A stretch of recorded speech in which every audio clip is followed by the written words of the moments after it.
साल लाखों सपने एक साथ निकलते हैं, कंधों पर रिस्पॉन्सिबिलिटी, आंखों में होप और दिल में एक ही सवाल, क्या इस साल मेरी लाइफ चेंज होगी?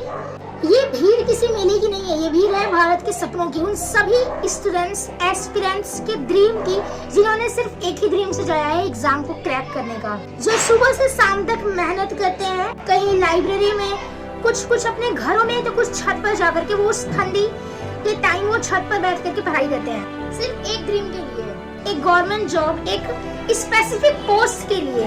हर साल एसएससी, सीजीएल, सीएचएसएल, एमटीएस, लाखों एस्पिरेंट्स बैठते हैं उसमें सिर्फ एक चांस के लिए, एक मौके के लिए, लेकिन सक्सेस सिर्फ कुछ को मिलती है।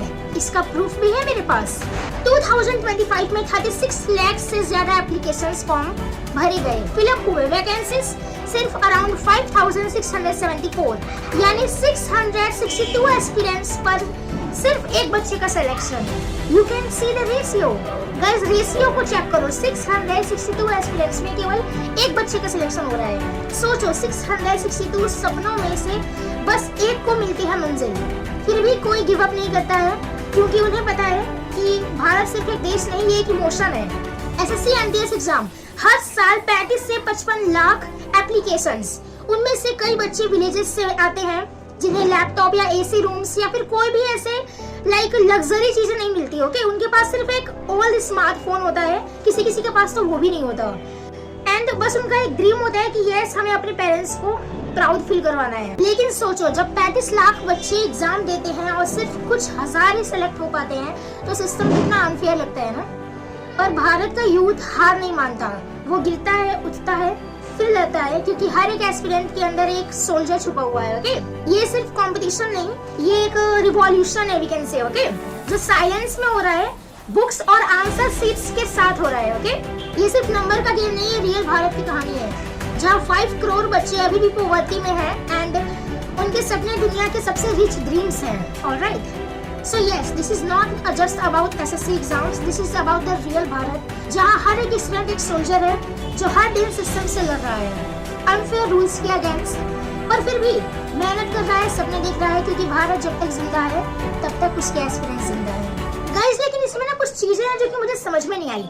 लाइक एसएससी एमटीएस के एग्जाम में हर साल 25 से 30 लाख बच्चे फॉर्म फिलअप करते हैं, लेकिन एग्जाम सिर्फ 10 से 15 लाख ही क्यों देते हैं? वो 10 लाख बच्चे क्या वो ऐसे ही बस एवे हाँ भाई फॉर्म फिलअप कर दिया हो गया? क्या उनके माइंड में कोई ऐसे उनकी फिक्स ड्रीम नहीं होती? क्या कभी किसी ने ये जानने की कोशिश की कि वो लोग एग्जाम क्यों नहीं दे पाते? फॉर्म जब 25 से 30 लाख फिल हुए हैं, सो एग्जाम भी तो ऑलमोस्ट बच्चों को देना चाहिए ना, लेकिन एग्जाम में सिर्फ 10 से 15 लाख बच्चे बैठे होते हैं। आखिर वो 10 लाख बच्चे कहाँ जाते हैं? उन्हें क्या प्रॉब्लम फेस सिस्टम की वजह से करनी पड़ती है कि वो एग्जाम में नहीं बैठ पाते? क्या कभी किसी ने इसके बारे में जानने की कोशिश की? नो। एंड गाइस, ये बात मैं सिर्फ और सिर्फ एमटीएस की ही नहीं बल्कि सीएचएसएल और सीजीएल की भी बात कर रही हूँ। लाइक 2024 में अराउंड एमटीएस की एग्जाम की बात करूँ, सो अराउंड 34.55 लाख बच्चों ने फॉर्म फिलअप किया, लेकिन एग्जाम सिर्फ 12.68 लाख अराउंड स्टूडेंट्स ने एग्जाम में वो बैठे, ओके? उन्होंने एग्जाम्स को अटेम्प्ट किया, और सिलेक्शन आप जानते ही हैं रेशियो क्या है। इनफैक्ट गाइस, इतना ही नहीं बल्कि अभी करंट में जो सीजीएल का एग्जाम हुआ है उसी की बात कर लेते हैं, सीजीएल टियर 1 की। सो टोटल 28,14,604 बच्चों ने एग्जाम का फॉर्म फिलअप किया, एप्लीकेशन फॉर्म उन्होंने फिल किया, लेकिन एग्जाम टियर 1 के एग्जाम में कितने बच्चे बैठे पता है आपको? ओनली 13.5 लाख बच्चे टियर 1 के एग्जाम में बैठे हैं। एंड गाइस, जैसा कि हम सभी जानते हैं, अभी हाल फिलहाल में क्या हुआ, एसएससी के ऊपर प्रोटेस्ट हुआ, कितनी सारी चीजें हुई, सो इसके वजह से प्रॉब्लम्स क्रिएट हुई, बहुत सारे बच्चों ने एग्जाम नहीं दिया होगा, उनका नहीं हो पाया एग्जाम, से वो तो we can understand the situation. यहाँ पर द मेन पॉइंट इज कि सिर्फ अभी से नहीं हो रहा है, ये बहुत पहले से हो रहा है, ओके?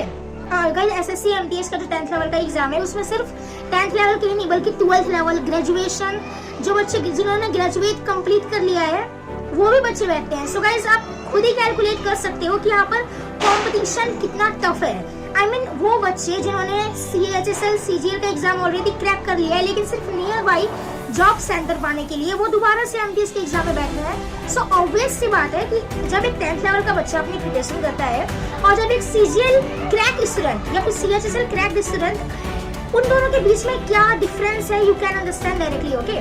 कितना बड़ा डिफरेंस है। ऑब्वियस सी बात है कि एग्जाम वही क्लियर करेंगे, और जो बच्चे 55 लाख फॉर्म फिलअप हो रहे हैं, बच्चे एग्जाम दे रहे हैं 35 लाख के अराउंड, और सिलेक्शन 5000 का हो रहा है। क्या आपको लगता है कि उनमें से 10th लेवल के कितने ही बच्चे हो पाएंगे सिलेक्ट? आई मीन मोस्टली बच्चे ना ग्रेजुएट और 12th लेवल के बच्चे ही सिलेक्ट हो पाते हैं उसमें से। ओके, 10th लेवल के बहुत ही कम बच्चे हैं जो कि एमटीएस के एग्जाम में सिलेक्शन ले पाते हैं, इसीलिए हर साल इतने फॉर्म फिलअप होते हैं। ऑलराइट, अगर आप चाहो तो फिर आप 10th क्लास में लाइक सीबीएसई बोर्ड से 10th क्लास के कितने स्टूडेंट पास आउट हो रहे हैं, आप उसके रेशियो निकाल करके वहां से कैलकुलेट कर सकते हो। Okay, in fact all over India में 10th क्लास के जितने भी बोर्ड हैं, I am not talking about only CBSE board, कितने बच्चे वहां से पास आउट हुए, कितने बच्चों ने एमटीएस के एग्जाम का फॉर्म भरा, कितने बच्चों का सिलेक्शन हुआ, अगर ये रेशियो निकाला जाए उतना कैलकुलेट करना बहुत मुश्किल है, लेकिन नामुमकिन नहीं। अगर रेशियो निकाला जाए तो फिर सच का पता लगाया जा सकता है।